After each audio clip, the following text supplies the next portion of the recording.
Il l'appelait la souris.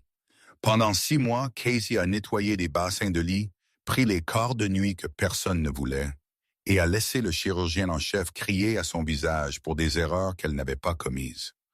Pour le personnel de Mercy General, elle était invisible, une infirmière débutante timide qui tremblait quand on lui parlait. Ils ne savaient pas que le tremblement n'était pas la pure. C'était de la retenue. Ils ne savaient pas que les mains qui frottaient les sols avaient autrefois tenu les vies d'opérateurs de niveau 1 dans les montagnes de Kandahar.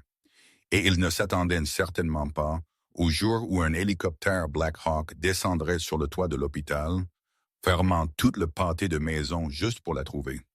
La souris n'avait pas peur d'eux. Elle attendait juste des ordres. Ceci est l'histoire de comment la femme invisible de l'hôpital est devenue sa légende. Les lumières fluorescentes du service des urgences de Mercy General bourdonnaient avec cette fréquence spécifique qui donne mal à la tête, que seules les personnes en équipe de nuit semblaient remarquer. Il était 3h14 du matin, un mardi pluvieux à Chicago. Le genre de nuit où l'air dans la salle de traumatologie semblait lourd, sentant l'antiseptique de laine mouillée et le vieux café. Casey Rhodes se tenait près du poste des infirmières, sa posture légèrement voûtée, les yeux fixés sur les carreaux de linoléum éraflés.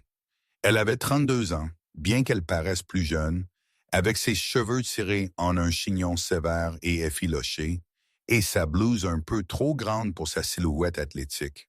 Elle était la dernière embauchée, une infirmière volante qui prenait le relais partout où l'horaire avait un trou. « Rhodes, êtes-vous sourde ou juste stupide? » La voix a craqué dans le couloir comme un fouet. Le Dr. Gregory David, le chirurgien traumatologue vedette de l'hôpital et roi autoproclamé de l'urgence, a claqué un presse-papier sur le comptoir.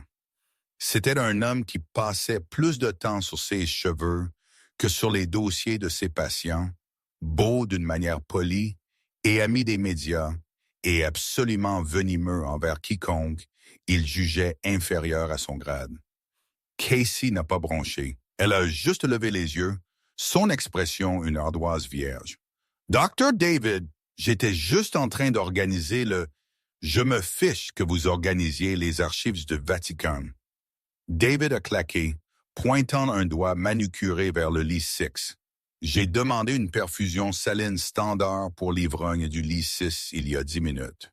Pourquoi est-il encore sec? Le lit 6 a des antécédents d'insuffisance cardiaque congestive. » « Docteur, » a dit Casey, sa voix douce, presque monotone. Son dossier n'était pas à jour, mais j'ai remarqué l'œdème à ses chevilles. Une charge saline standard pourrait inonder ses poumons. J'attendais que vous approuviez un débit plus lent. Le visage de David est devenu d'une teinte de rouge qui correspondait aux poubelles de déchets dangereux. Les autres infirmières, Brenda, l'infirmière-chef, qui était à Mercy depuis l'administration Reagan, et Jessica, une stagiaire aimant les potins, ont arrêté ce qu'elle faisait pour regarder. C'était le divertissement nocturne, l'écorchement de la souris. « Vous avez remarqué? » David a ri d'un son dur et aboyant. « Vous avez remarqué l'enflure de la cheville, Rhodes? Vous êtes infirmière depuis quoi, 5 minutes? J'ai été diplômé major de ma promotion à Johns Hopkins.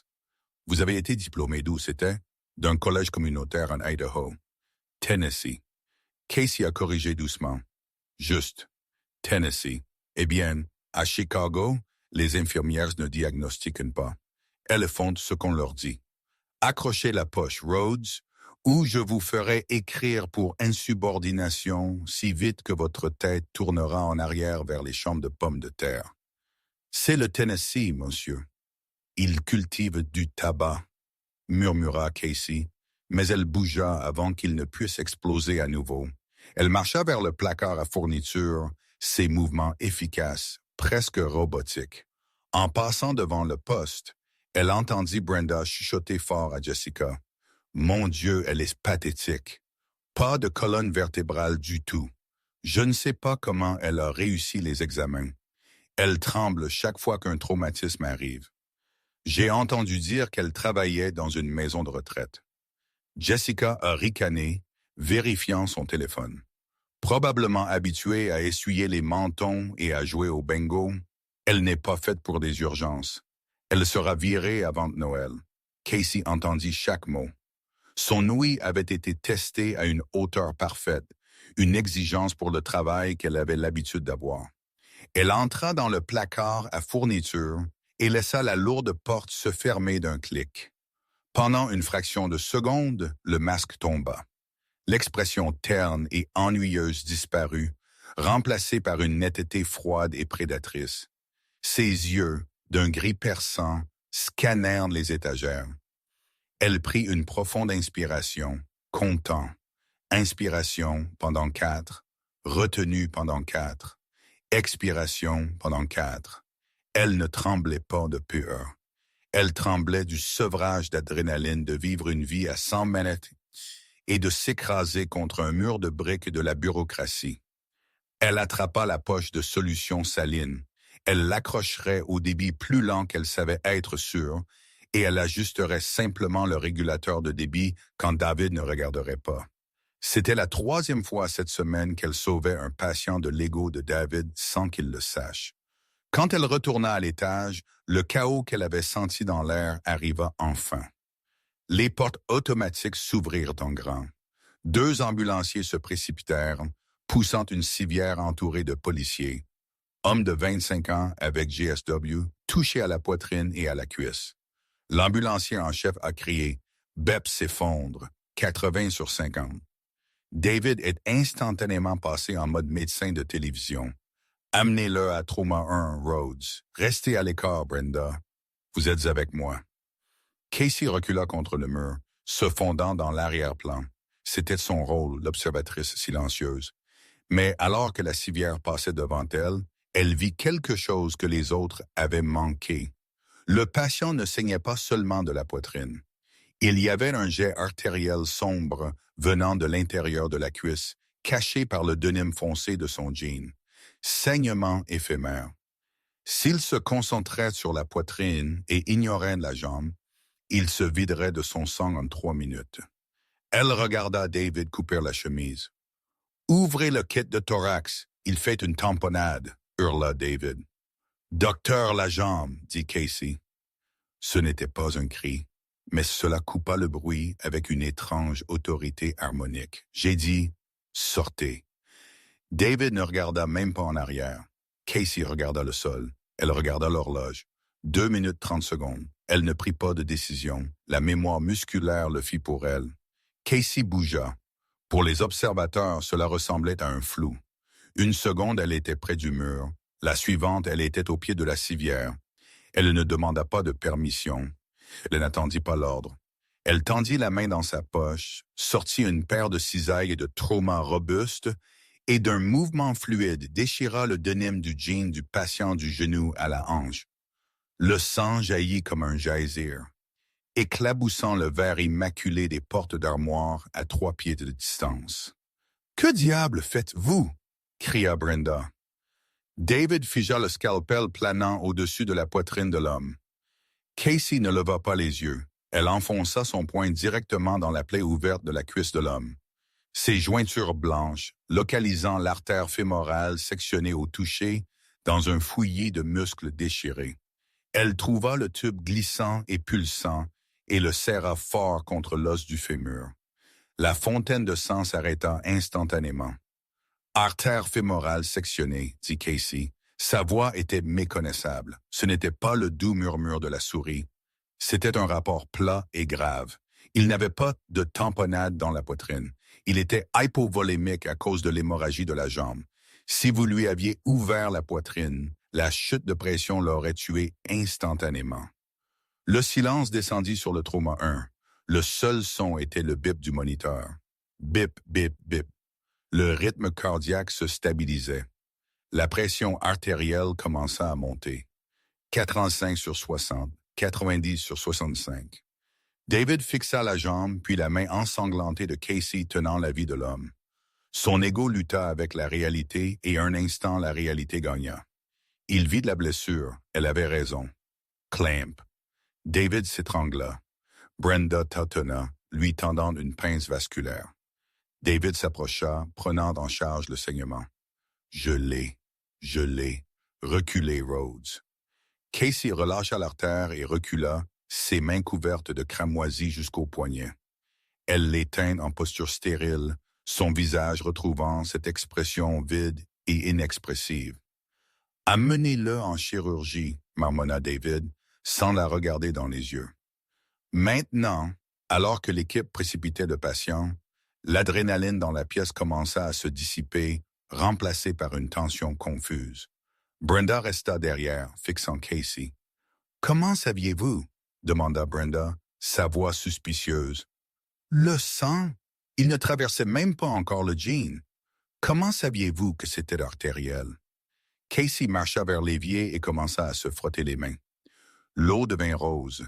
J'ai vu la façon dont son pied était tourné et la couleur de sa peau. C'était gris, pas pâle.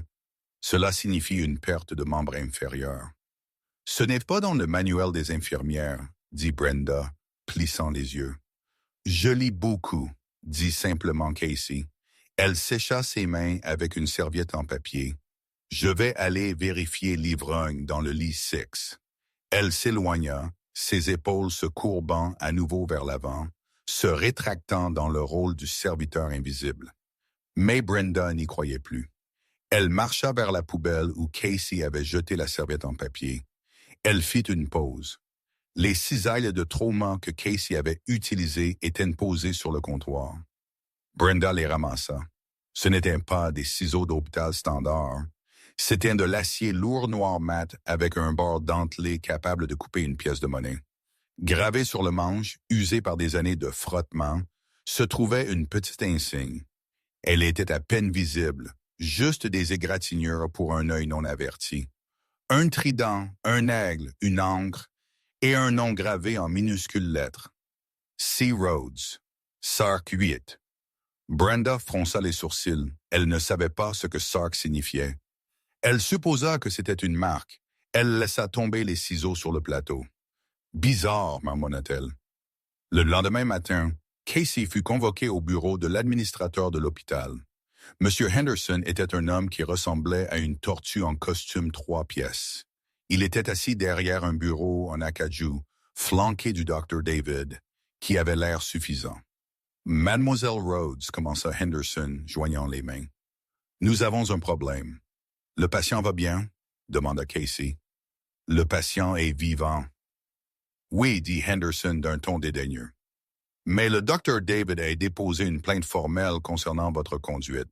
Il déclare que vous avez physiquement interféré avec une procédure chirurgicale, mis en danger un patient et affiché ce qui était la phrase « comportement de cow-boy imprudent » dans la salle de traumatologie. Casey regarda David. Il eut un sourire narquois. « Vous avez eu de la chance, Rhodes. Vous avez deviné juste. Mais dans mon service d'urgence, nous suivons la chaîne de commandement. Vous n'enfoncez pas vos mains dans un patient à moins que je ne vous le dise. Vous êtes un risque. »« J'ai sauvé sa vie, » dit Casey. « Vous avez eu du sang sur mes chaussures, » a rétorqué David. « Nous vous mettons en probation, » dit Henderson, faisant glisser un papier sur le bureau. « 2 semaines de tâches restreintes. Vous ne devez pas entrer dans les salles de traumatologie. Vous gérerez la paperasse de triage et le débordement de conciergerie si nécessaire. Un faux poste de plus, une autre fois que vous jouez au docteur et vous serez licencié. » C'est clair, Casey regarda le papier. C'était une réprimande formelle, insubordination, conduite non professionnelle. Elle pensa à la lettre qui était dans son tiroir à la maison, celle du département de la marine la suppliant de revenir comme consultante, celle qui l'appelait chef, celle qui mentionnait la Distinguished Service Cross. Elle regarda Henderson, puis David. Elle prit le stylo. « Clair comme du cristal, monsieur, » dit-elle. Elle signa le papier. Elle sortit du bureau et retourna à l'étage. Elle passa les 6 heures suivantes à passer la serpillière dans la salle d'attente et à prendre la température des enfants atteints de la grippe. Elle pensait que la journée ne pouvait pas empirer. Mais à 14 heures, la télévision de la salle d'attente a affiché un bandeau de nouvelles de dernière minute. Situation d'otage au bâtiment fédéral du centre-ville. Plusieurs victimes signalées. La voix du présentateur de nouvelles était stridente.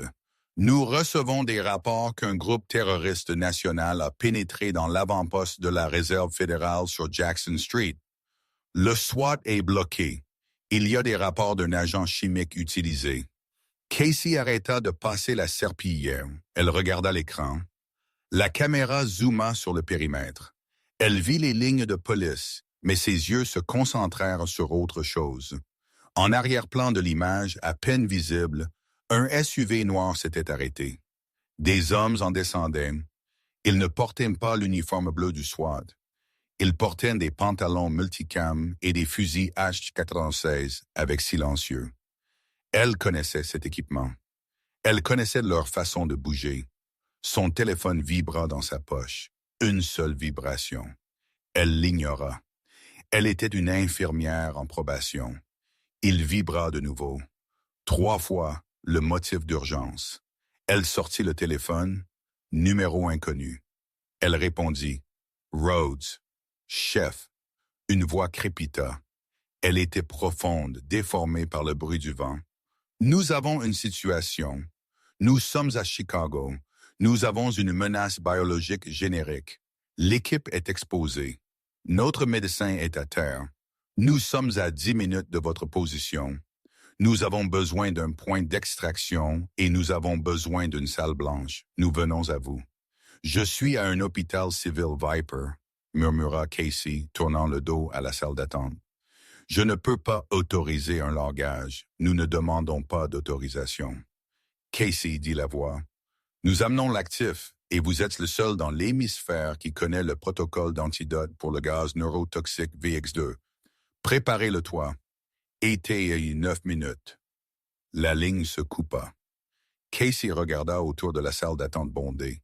Un enfant pleurait. Un vieil homme toussait. Le docteur David passait, riant au téléphone de son handicap de golf. Casey laissa tomber la serpillière. Elle claqua bruyamment contre les coraux. « Rhodes, ramasse! » cria Brenda depuis le bureau. Casey déboutonna sa blouse d'infirmière, révélant un T-shirt gris en dessous. Elle se dirigea droit vers les ascenseurs. « Rhodes, où allez-vous? » cria David. « Au toit, » dit Casey sans s'arrêter. « Vous êtes viré, » rugit David. « Pas encore, » dit-elle. « Mais vous voudrez peut-être appeler la FAA. » La montée en ascenseur jusqu'au dernier étage lui parut une éternité, bien qu'il ne s'agisse que de 30 secondes. Casey ne les gaspilla pas. Elle arracha l'élastique à cheveux de son chignon, laissant ses cheveux tomber librement, non pas pour le style, mais parce qu'elle avait besoin de l'élastique pour attacher ses manches de blouse serrées au-dessus de ses coudes.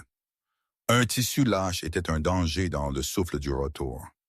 Quand les portes s'ouvrirent au 8e étage, administration et pharmacie, elle sortit d'une démarche qui aurait terrifié un instructeur militaire.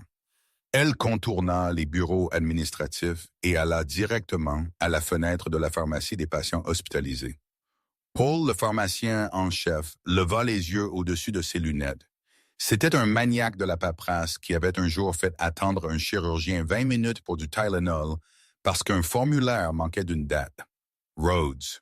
Paul cligna des yeux.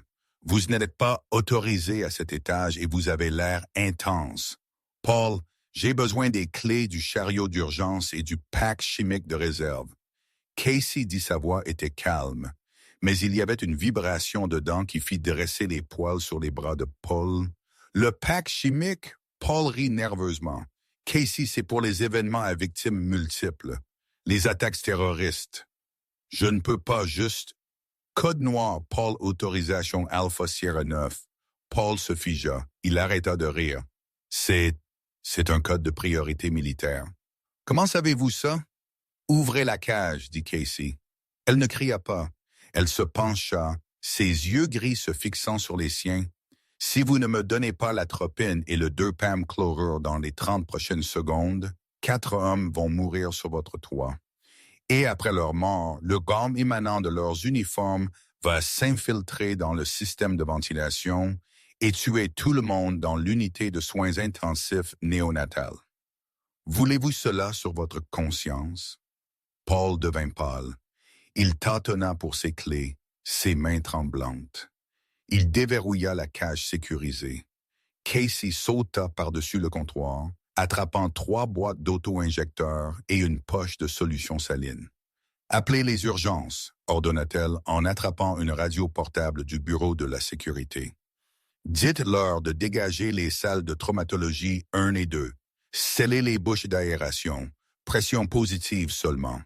Si David discute, dites-lui que c'est un mandat du CDC. » Elle n'attendit pas de réponse. Elle sprinta vers la cage d'escalier qui menait à l'hélisurface. La porte d'accès au toit était en acier lourd, verrouillée par un clavier. Casey n'avait pas le code. Elle ne ralentit même pas. Elle leva la jambe et enfonça son talon dans le mécanisme avec un craquement métallique répugnant. La serrure se brisa.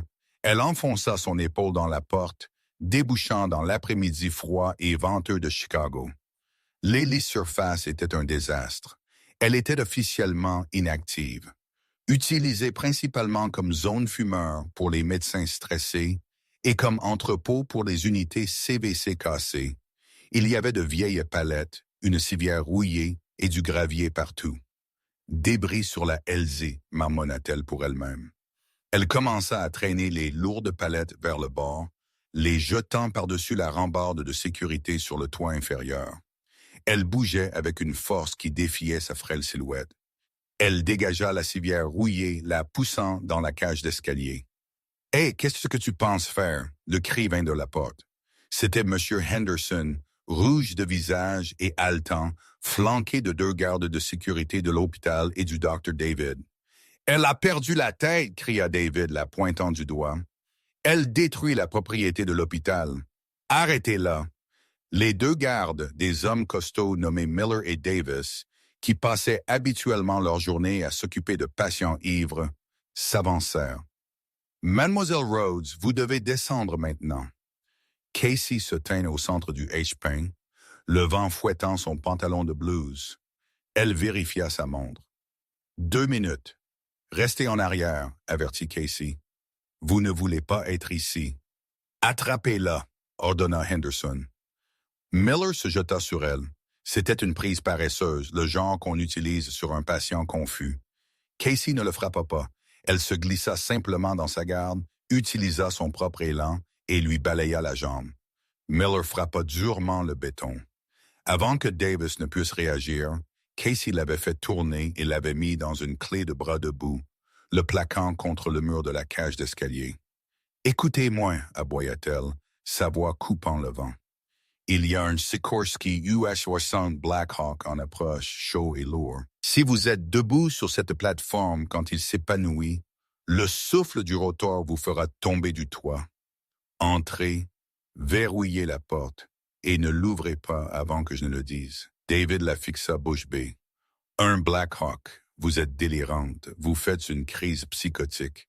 Thwop, thwop, thwop. Le son commença comme une vibration dans la plante de leurs pieds. Puis il devint un battement rythmique dans leur poitrine. David leva les yeux. « Qu'est-ce que c'est? » murmura Henderson. « Ben c'est vous! » cria Casey. Elle relâcha le garde et poussa Henderson et David vers l'alcôve de l'escalier. Le ciel au-dessus de Mercy General s'assombrit. Une énorme forme noire rugit au-dessus du bord du bâtiment, le son assourdissant. Le vent les frappa comme un coup physique. David perdit pied et tomba. La puissance pure de l'hélicoptère militaire planant juste à 10 pieds au-dessus du toit était terrifiante. Ce n'était pas un hélicoptère de transport médical élégant. C'était une machine de guerre. Pas de marquage, pas de lumière, juste de l'acier noir mat et le canon d'une minigun visible dans l'encadrement de la porte. Le Black Hawk ne se posa pas. Le toit n'était pas évalué pour le poids total. Il maintient un vol stationnaire bas, les roues à quelques centimètres du béton. Le courant descendant souleva de la poussière et du gravier, aveuglant David et Henderson, qui étaient recroquevillés près de la porte. Mais Casey se tenait droite. Elle marcha directement dans la tempête. Elle leva les bras, les croisant en X, puis les abaissa, signal pour maintenir la position. La porte latérale de l'hélicoptère glissa. 4 hommes sautèrent. Ils étaient vêtus d'un équipement tactique complet, mais leurs mouvements étaient bâclés, désespérés. 2 d'entre eux portaient un 3e homme entre eux. Le 4e homme, le chef d'équipe, sauta en dernier, portant une mallette Pelican noire. Ils s'accroupirent sous les rotors et coururent vers Casey. Le chef d'équipe, un homme géant avec une barbe et une cicatrice le long de la joue, s'arrêta devant Casey. Il ne regardait pas l'administrateur de l'hôpital. Il ne regardait pas les gardes de sécurité terrifiés. Il regardait l'infirmière. Il se mit au garde-à-vous et, malgré le chaos, rendit un salut net et précis. « Chef Rhodes !» cria-t-il par-dessus le rugissement du moteur. L'actif est sécurisé, mais il s'affaiblit. L'exposition a été directe. Contact cutané il y a 5 minutes. Casey ne répondit pas au salut. Les civils ne saluent pas.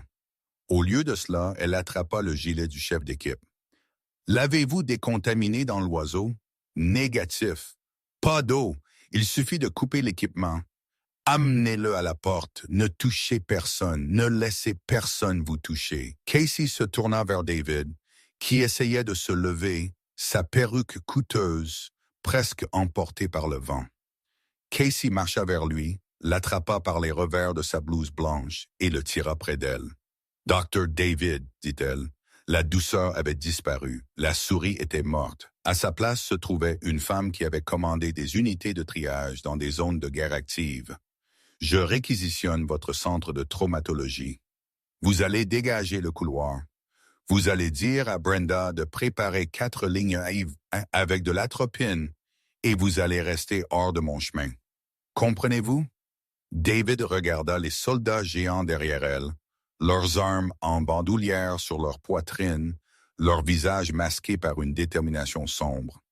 Il regarda Casey, la voyant vraiment pour la première fois. « Oui, balbutia-t-il, bougez. » Le groupe franchit la porte de la cage d'escalier. Casey ouvrit la voie, descendant les escaliers 2 par 2 parce que l'ascenseur était trop lent. Les SEALs suivirent, portant leurs camarades tombés. Quand ils firent éruption dans les urgences, tout l'étage devint silencieux. Les patients cessèrent de gémir. Les infirmières se figèrent avec des aiguilles en l'air. La scène était surréaliste. Une infirmière de conciergerie couverte de poussière menant une phalange de Navy SEALs à travers les doubles portes du Trauma 1. « Dégagez la pièce !» cria Casey. « Masque sur tout le monde maintenant. » Elle ouvrit la porte du Trauma 1 à coups de pied. « Mettez-le sur le lit. Coupez le reste de ses vêtements. Mettez-les dans un double sac immédiatement. » Le patient, un jeune homme de pas plus de 24 ans, convulsait violemment. Sa peau était pâle, ses lèvres bleues, de la mousse se formait à la bouche. « Viper, tenez ses jambes », ordonna Casey au chef d'équipe. « Ghost, tenez la tête. J'ai besoin de voies respiratoires. » Brenda, l'infirmière-chef, se tenait dans l'embrasure de la porte, tremblante. « Casey, qu'est-ce que c'est? » Agent neurotoxique VXD Casey attrapant le laryngoscope. Il paralyse le diaphragme. Il ne peut pas respirer. J'intube. Brenda poussa 2 mg d'atropine suivi de 600 de palidoxime. Maintenant, je ne peux pas prendre d'ordre d'une infirmière, balbutia Brenda, regardant David, qui venait d'arriver en courant. Docteur, David regarda le soldat en convulsion. Il regarda le moniteur, rythme cardiaque 180, oxygène 60%. Faites-le, cria David à Brenda. Faites ce qu'elle dit. Casey glissa le tube dans la gorge du soldat avec une précision qui faisait paraître le meilleur travail de David maladroit. Je suis dedans, embouchez-le. Elle attrapa le poignet du soldat. Parlez-moi, gamin, restez avec nous. Les yeux du soldat s'ouvrirent en battant des paupières. Ses pupilles étaient contractées, de la taille de pointe d'aiguille, un signe classique d'empoisonnement par agent neurotoxique. Il regarda Casey et un éclair de reconnaissance traversa son visage. « Chef !» haleta-t-il autour du tube. « Vous êtes revenu !»« Je ne suis jamais parti, soldat, » dit Casey doucement. Elle leva les yeux vers le chef d'équipe. « Donnez-moi le pack chimique. » Le SEAL barbu ouvrit la maillette Pelican. À l'intérieur se trouvaient des fioles d'antidote expérimentales. « Ceci n'est pas approuvé par la FDA », avertit David. S'avançant, « Si vous injectez cela et qu'il meurt, c'est un meurtre. » Casey chargea une seringue. « Si je n'injecte pas ceci, il est mort dans 2 minutes. » Et Dr. David, elle laissa la seringue planer au-dessus du bras du soldat. « Oui, s'il meurt, mes amis ici ne vont pas vous poursuivre en justice. » Le SEAL barbu se tourna vers David. Il n'éleva pas la voix. Il n'éleva pas son arme. Il regarda simplement le docteur avec des yeux qui avaient vu des choses que David ne pouvait pas imaginer dans ses cauchemars. Si elle dit de se calmer, « Docteur, vous vous calmez. » David fit un pas en arrière, frappant le mur. Casey injecta le sérum. La pièce retint son souffle. Le moniteur bipa frénétiquement. Bip, bip, bip, bip. Puis le silence. La convulsion cessa. Le corps du soldat devint mou. « Flatline !» cria Brenda. « Il fait un arrêt cardiaque. »« Non, il ne l'est pas, » dit calmement Casey, ses doigts sur son artère carotide. « Il se réinitialise. Regardez. 5 secondes, 10 secondes. Bip. Un battement lent et fort. Bip. Rythme sinusal, annonça Casey. La tension artérielle se stabilise. L'oxygène monte. 85, 10, 48. Elle expira une longue respiration tremblante. Elle tapota l'épaule du soldat. « Bienvenue de nouveau dans le monde, gamin. » Le SEAL barbu s'affaissa contre le mur, essuyant la sueur de son front. Il regarda Casey. « C'était juste, Rhodes, trop juste. Le commandement vous doit beaucoup. » « Le commandement me doit une nouvelle serrure de porte sur le toit, » dit Casey, essuyant la cresse de son visage. Ce n'est qu'alors qu'elle remarqua le silence dans la pièce. Elle se retourna. Tout le personnel des urgences était rassemblé aux portes vitrées de la salle de traumatologie, infirmières, ordonnances, patients et, juste devant, M. Henderson et le Dr. David. Ils la fixaient, pas les SEALs, elle. David regarda le moniteur, puis Casey. « Qui êtes-vous? » murmura-t-il. « Vraiment? » Casey commença à retirer ses gants contaminés. Elle baissa les yeux sur ses blouses tachées d'huile et de saleté. « Je ne suis que l'infirmière qui nettoie les bassins de lit, docteur, » dit-elle. « Bêtise, » grogna le chef des SEAL. Elle s'avança, dominant David. « Vous parlez au Master Chief Hospital Corpsman Casey Rhodes, récipiendaire de la Croix de Marine. De la Croix de la Marine, la seule femme à avoir jamais terminé le pipeline SARC et à servir avec le groupe de développement. Elle n'est pas infirmière. Elle est le meilleur médecin de combat que la Marine ait jamais eu. » Il regarda autour de la pièce, son regard défiant quiconque de contredire. « Et si vous aviez la moindre idée de qui passait la serpillière sur vos sols, » ajouta le SEAL, « vous la salueriez chaque fois qu'elle entrerait dans la pièce. » Henderson se racla la gorge, l'air terrifié. « Je vois. Eh bien, peut-être pourrions-nous discuter d'une promotion. » Casey rit. C'était un son sec et fatigué. « Je ne veux pas de promotion, Monsieur Henderson. Je veux un jour de congé. » « Accordé, Queena Henderson. » Mais le drame n'était pas terminé. Alors que les SEALs commençaient à sécuriser la pièce, les doubles portes de l'entrée des urgences s'ouvrirent à nouveau. Cette fois, ce n'était pas un patient. C'étaient 4 hommes en costume sombre avec des oreillettes, FBI. Et derrière eux, un homme en uniforme de cérémonie de la marine avec des étoiles sur son col. « Admiral Vance, » dit l'utilisateur de poids. « N'utilisez pas Vance, correction, Admiral Graves. » L'Amiral Graves marcha droit vers David. « Qui est en charge ici? »« C'est moi, » dit David, gonflant légèrement sa poitrine. « Faites sortir vos gens, » aboya Graves. « Cette installation est maintenant sous la juridiction du département de la Défense. Nous verrouillons le bâtiment. » Il se tourna vers Casey. Son expression dure s'adoucit instantanément. « Chef Rhodes, » dit l'amiral en hochant la tête. « J'aurais dû savoir. Quand j'ai appris qu'un hôpital civil avait réussi à stabiliser une exposition au VX, je savais que ce devait être vous. Je pensais que vous étiez à la retraite. »« Je le suis, monsieur, » dit Casey. Plus maintenant, dit Graves. Il tira un dossier de la main de son aide. Le président a autorisé votre réactivation. Effet immédiat. Casey regarda le dossier. Elle regarda sa vie tranquille à Mercy General. Elle regarda David, qui la regardait maintenant avec un mélange de peur et d'admiration. J'ai un contrat ici, Amiral, dit Casey. J'ai des responsabilités. Nous achèterons l'hôpital si nous le devons. Graves dit d'un air impassible. Équipez-vous, Rhodes. Nous avons une situation en mer du Nord et votre équipe refuse de se déployer sans vous. Casey regarda le chef des SEAL. Il sourit. Allez, Casey, le placard du concierge sera toujours là quand nous reviendrons. L'atmosphère dans la salle d'urgence était passée d'une panique chaotique à un silence stupéfait et révérencieux. La pression atmosphérique sembla chuter alors que l'amiral Graves écousait les paramètres de la mission sur le comptoir de la salle de traumatologie, juste au-dessus du presse-papier oublié du Dr. David. Nous avons un vaisseau fantôme, le Dauntless, qui prend actuellement l'eau en mer du Nord. Graves dit sa voix basse, mais portant à tous les coins de la pièce. Il a été frappé par une vague scélérate lors d'une extraction d'opération secrète. Nous avons 7 opérateurs de niveau 1 piégés dans la cloche de plongée pressurisée. Leurs épurateurs de CO2 sont en panne. L'un d'eux a un poumon collabé et une lésion de la colonne vertébrale. Nous ne pouvons pas simplement les remonter. La maladie de décompression les tuerait avant qu'ils n'atteignent la surface. Nous avons besoin de quelqu'un qui puisse plonger, entrer dans la cloche sous pression, stabiliser la colonne vertébrale et effectuer une insertion de tube thoracique à 400 pieds sous le niveau de la mer.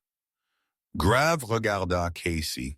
Il n'y a que 3 personnes au monde certifiées pour le traumatisme de combat hyperbar, et les 2 autres sont à Okinawa. Casey termina ses yeux scannant la carte tactique. Exactement. Graves hocha la tête. J'ai besoin d'équipement, dit Casey. Elle ne regarda pas David. Elle ne regarda pas Henderson. Elle était déjà mentalement sous l'eau, calculant les mélanges de gaz et les temps de plongée. J'ai de l'avance sur vous, chef, dit Viper. Il ouvrit la mallette Pelican d'un coup de pied.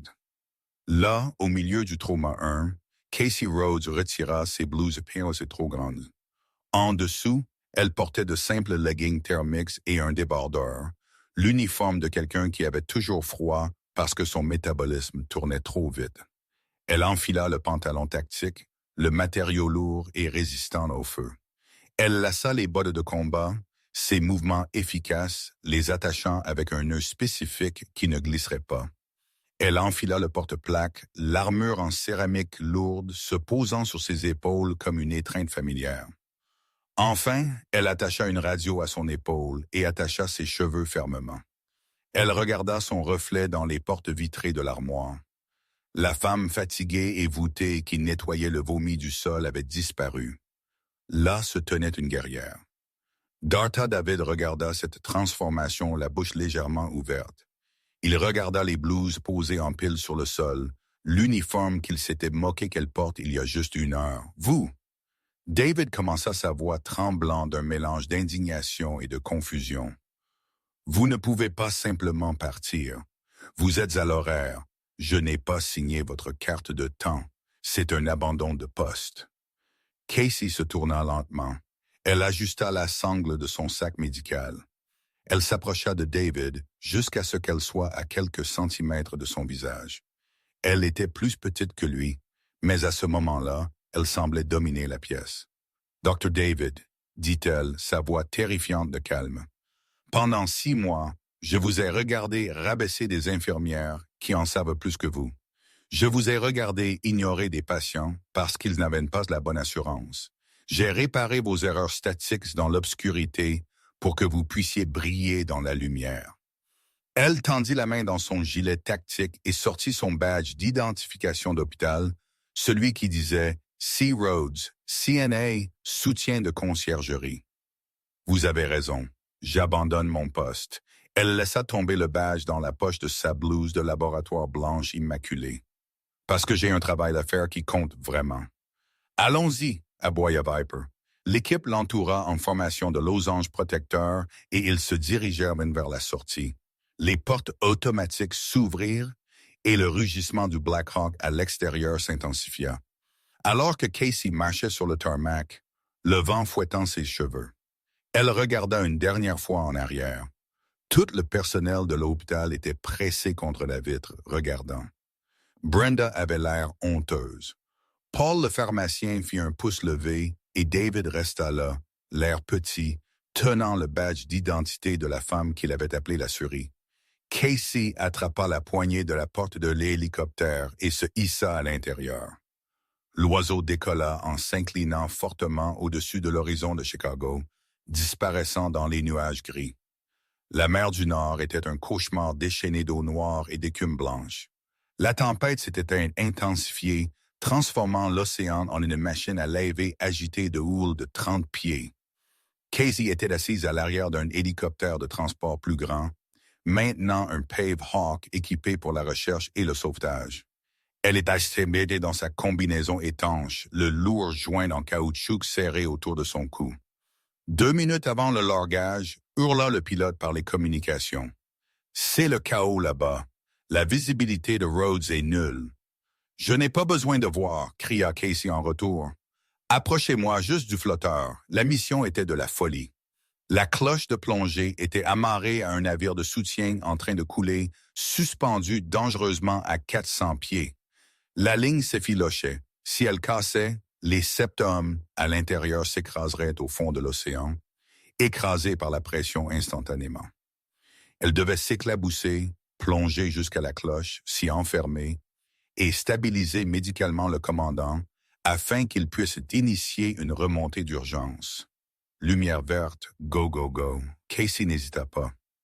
Elle roula en arrière hors de l'hélicoptère, plongeant de 30 pieds dans l'océan gelé et rugissant. Le froid la frappa comme un marteau, même à travers sa combinaison. Elle lutta contre les vases en donnant des coups de pied vers la lumière stroboscopique clignotante de la bouée de balisage. Un plongeur de soutien l'attendait avec le cordon ombilical. « Chef, ça va? » La voix du plongeur crépita dans son oreillette. « Envoyez-moi » ordonna Casey. La descente fut un flou d'obscurité. Alors qu'elle descendait plus profondément, l'agitation chaotique de la tempête au-dessus s'estompa, remplacée par le poids écrasant et silencieux de l'océan. La pression monta dans ses oreilles. À 400 pieds, l'obscurité était absolue, brisée seulement par le faisceau de sa lampe frontale. Le voilà, la cloche. Elle était inclinée à un angle de 45 degrés, se balançant violemment dans le courant. Elle s'accrocha à la roue du sas. Elle était bloquée. Viper, AC Rhodes. Elle parla dans ses communications, sa voix calme, malgré la narcose à l'azote, essayant de troubler son cerveau. Le sas est bloqué. Je vais devoir le réparer par percussion. Elle cala ses bottes contre la coque et utilisa une lourde clé pour marteler le mécanisme de verrouillage. Clang, clang, il gémit et tourna. Elle cycla l'écoutille et se tira à l'intérieur. L'odeur la frappa d'abord. Sueur, sang et peur. La cloche était minuscule, remplie de 7 grands hommes. L'air était épais et vicié. Rhodes. Une voix rauque vint de l'arrière. C'était le commandant Rix, l'homme avec la blessure à la colonne vertébrale. Il était attaché à une litière de fortune, son visage gris. « Je suis là, commandant, » dit Casey. Retirant son masque de plongée, elle se mit immédiatement au travail. État, poumon collabé, pneumothorax sous tension. Le médecin à bord a dit « Je ne peux pas le ponctionner. La différence de pression est trop étrange ici. Si je perfore la poitrine, je pourrais le tuer. » « C'est pourquoi je suis là, » dit Casey. Elle ouvrit son kit étanche. La cloche vacilla violemment.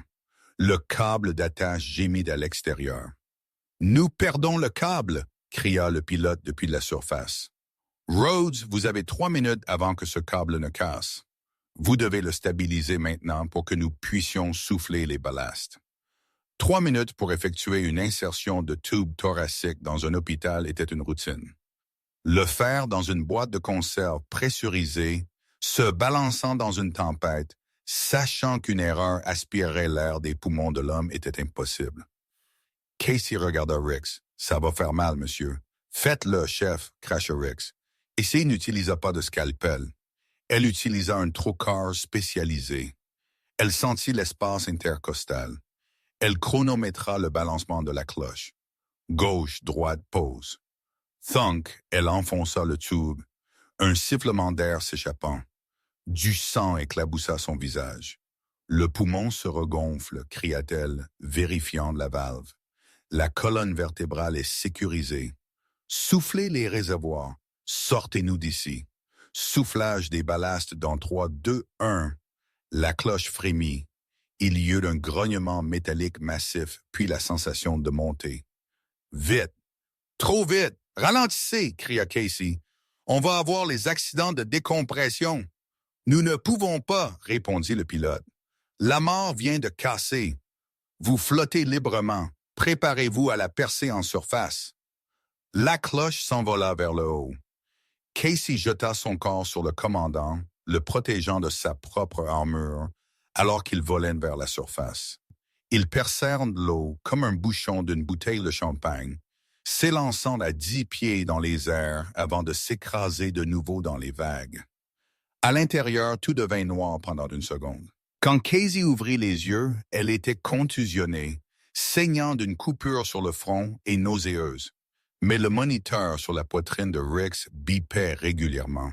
« Tout le monde est vivant, » allaita-t-elle. « Nous sommes bons, chef. » Un cil chuchota, la tapotant dans le dos. « Nous sommes puis, vous nous avez eus. » Casey pencha sa tête en arrière contre le froid mur d'acier et ferma les yeux.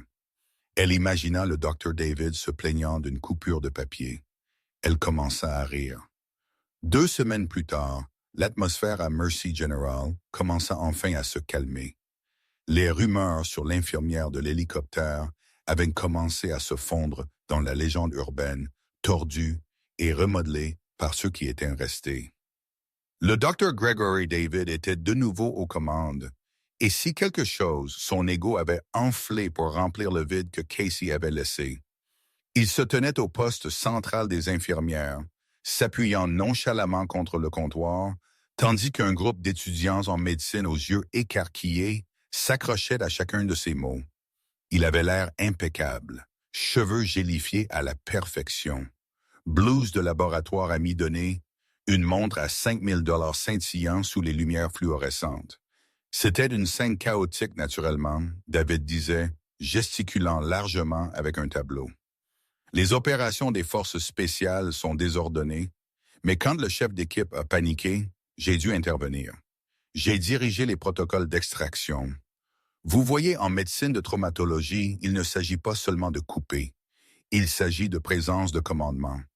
Cette pauvre infirmière Rhodes, n'est-ce pas? Elle a complètement figé. J'ai dû la pousser pratiquement dans l'oiseau juste pour la sortir du chemin. Brenda, debout à quelques mètres, organisant les dossiers des patients, leva les yeux au ciel si fort que ça lui fit mal. Elle connaissait la vérité. Elle toute. Mais personne ne tenait tête à David. Il était la poule aux œufs d'or, le générateur de revenus, le visage sur les panneaux publicitaires de l'hôpital. « Alors elle est partie ?» demanda l'un des étudiants. « L'infirmière? »« Oh, absolument. » David ricana, vérifiant son reflet dans une fenêtre sombre. « L'abandon de poste est une infraction grave. J'ai déposé moi-même les documents de licenciement dès que la poussière est retombée. Nous ne pouvons pas avoir d'employés instables qui s'enfuient avec un bruit sourd. » Le bruit de lourdes doubles portes s'ouvrant en claquant le coupa. Le bruit ne venait pas de la baie d'ambulance. Il venait de l'entrée principale du hall. Le bruit incessant de la salle d'attente s'éteignit instantanément, remplacé par un silence feutré et confus qui ondula dans le couloir comme une vague. David fronça les sourcils, agacé par l'interruption. Sécurité. Que se passe-t-il là-bas? Il se retourna, s'attendant à un patient turbulent. Ce qu'il vit fit fuir le sang de son visage. Marchant au centre du couloir principal se trouvait une phalange de 4 hommes en costume sombre. Portant des oreillettes et des lunettes de soleil foncé, l'uniforme universel des agents fédéraux. Les flanquants se trouvaient 2 officiers de marine en uniforme, leurs blancs de cérémonie étincelants, des rubans empilés sur leur poitrine. Et au centre de la formation marchait une femme. Elle ne portait pas de blouse. Elle ne portait pas l'uniforme taché et trop grand du personnel de conciergerie. Elle portait un tailleur pantalon gris anthracite qui lui allait comme une seconde peau. Ses cheveux, habituellement pris dans un chignon crépus, étaient lâchés, cascadant sur ses épaules en vagues lisses. Elle portait des talons aiguilles noirs qui claquaient sur le linoléum avec une cadence rythmique et prédatrice. Clic, clic, clic. Il fallut à David 10 secondes entières pour réaliser qui il regardait. Rhodes, murmura-t-il, le nom ayant un goût de cendre dans sa bouche.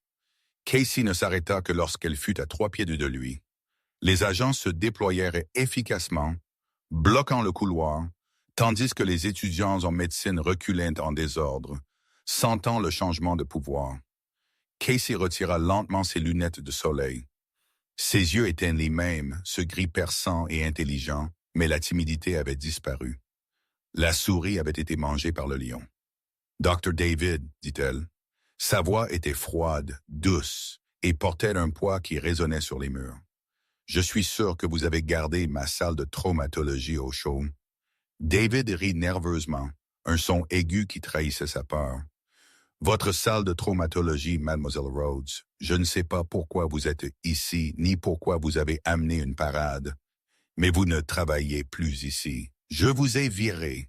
Vous vous souvenez? » « Je me souviens que vous avez essayé, dit Casey, un petit sourire dangereux jouant sur ses lèvres. Elle se tourna vers l'homme plus âgé en uniforme de la marine à côté d'elle. « Admiral Graves, cela vous dérangerait-il de mettre à jour le docteur sur le statut administratif actuel de Mercy General? » L'amiral Graves s'avança. C'était un homme terrifiant, bâti comme un tank avec une voix comme du gravier grinçant. Il tenait un épais portefeuille en cuir. « Dr. David, » aboya Graves. « À Zurich, sur ce matin, le département de la Défense a invoqué la loi sur la défense des capacités critiques nationales. En raison de l'importance stratégique du personnel découvert à cet endroit spécifiquement, le chef Rhodes, la Marine, a acheté une participation majoritaire dans le service de traumatologie et de médecine d'urgence de cette installation. » David cligna des yeux. « Vous avez acheté les urgences? »« Nous avons acheté le bâtiment, fils, » corrigea Graves. « Et nous avons installé un nouveau directeur des opérations pour superviser la transition et s'assurer que nos actifs sont traités avec le respect qu'ils méritent. » David regarda Henderson, l'administrateur de l'hôpital, qui se cachait derrière l'amiral. Henderson fit un faible signe d'excuse. « Directeur des opérations. » David balbutia. « Qui? » Casey s'avança. Elle ne dit pas un mot. Elle tendit simplement la main dans la poche de son blazer et en sortit un nouveau badge d'identification. Elle le clippa sur son revers. Il ne disait pas « personnel de soutien ». Il était doré avec une bande noire. Il lisait C. Rhodes, directrice de la médecine d'urgence, présidente du conseil. Le silence dans la pièce était absolu. Même les moniteurs cardiaques semblaient biper plus doucement. Vous à l'état, David. Mais vous êtes infirmière. Vous nettoyez les sols. Je suis un chef infirmier hospitalier avec 20 ans d'expérience de combat, un doctorat en chirurgie traumatologique de l'Université des services uniformés et une certification spécialisée en réanimation en environnement austère. Casey énuméra, les cochant sur ses doigts. Et oui, je nettoie aussi les sols parce que, contrairement à vous, Gregory, je ne pense pas qu'aucun travail soit en dessous de moi s'il aide le patient. Elle fit un pas de plus, envahissant son espace personnel. David recula contre le comptoir. « Maintenant, à propos de votre emploi, » dit Casey doucement, « j'ai la permanence, Queen David. Vous ne pouvez pas me virer sans motif. »« Oh, j'ai un motif, » dit Casey, jetant un coup d'œil au tableau. « Incompétence, harcèlement, falsification de dossier. Je pourrais vous virer, révoquer votre licence et vous faire escorter par ces très gentils messieurs armés. » David regarda les agents. Ils n'avaient pas l'air gentils. Ils avaient l'air d'espérer qu'ils couraient. Mais je ne vais pas faire ça, continua Casey. David exhala, ses genoux tremblants. Vous ne le ferez pas? Non, parce qu'en dépit de votre personnalité, vous avez de bonnes mains. Vous êtes un chirurgien décent quand vous n'êtes pas occupé à vous regarder dans le miroir. Casey prit un presse-papier et nous manquons de personnel. Elle se tourna vers Brenda. Brenda, avons-nous des postes vacants sur l'équipe de nuit? Brenda sourit, un sourire méchant et délicieux se répandant sur son visage. En fait, directrice, oui. Nous avons besoin d'un résident junior pour le corps de nuit. Week-ends et jours fériés, mostly copay et lacération mineure, et le devoir de bassin de lit quand les infirmières sont occupées. Casey se retourna vers David. Voilà. Vous êtes rétrogradé, statut probatoire. Vous rapportez à l'infirmière en chef de service. Vous parlez quand on vous parle. Vous faites le sale boulot. Et si vous survivez 6 mois sans une seule plainte, peut-être que nous vous laisserons retoucher un scalpel. David regarda autour de la pièce. Les étudiants ricanaient, les infirmières rayonnaient. Il était humilié. Il était battu. « Ai-je le choix? » murmura-t-il. « Bien sûr. » Casey dit, désignant la sortie. « La porte est juste là, mais j'entends dire que le marché du travail pour les chirurgiens qui ont été virés par l'US Navy est plutôt mince. » David ravala sa fierté. C'était une grosse pilule amère. Il baissa la tête. « Je prendrai le corps. »« Bonne réponse, » dit Casey. Elle claqua des mains. Le son le fit sursauter. « Maintenant, sortez de mon couloir. Vous bloquez la circulation. Allez vous préparer. Le lit 4 a un ongle incarné qui doit être examiné. » Alors que David s'éloignait en traînant les pieds, dépouillé de sa dignité et de son royaume, Casey se tourna vers l'amiral. « Merci, monsieur. Je peux prendre le relais à partir d'ici. » Grave hocha la tête, un rare sourire fendillant son visage. « Donnez-leur l'enfer, chef. » Alors que l'entourage militaire se tournait pour partir, Casey Rhodes prit une profonde inspiration. Elle regarda le chaos des urgences, les téléphones qui sonnaient, les bébés qui pleuraient, les civières qui couraient. Elle enleva son blazer, révélant une série de blouses bleu marine en dessous. Elle attacha ses cheveux en arrière avec un élastique. « D'accord, tout le monde !» cria-t-elle, sa voix résonnant d'autorité. « Le spectacle est terminé.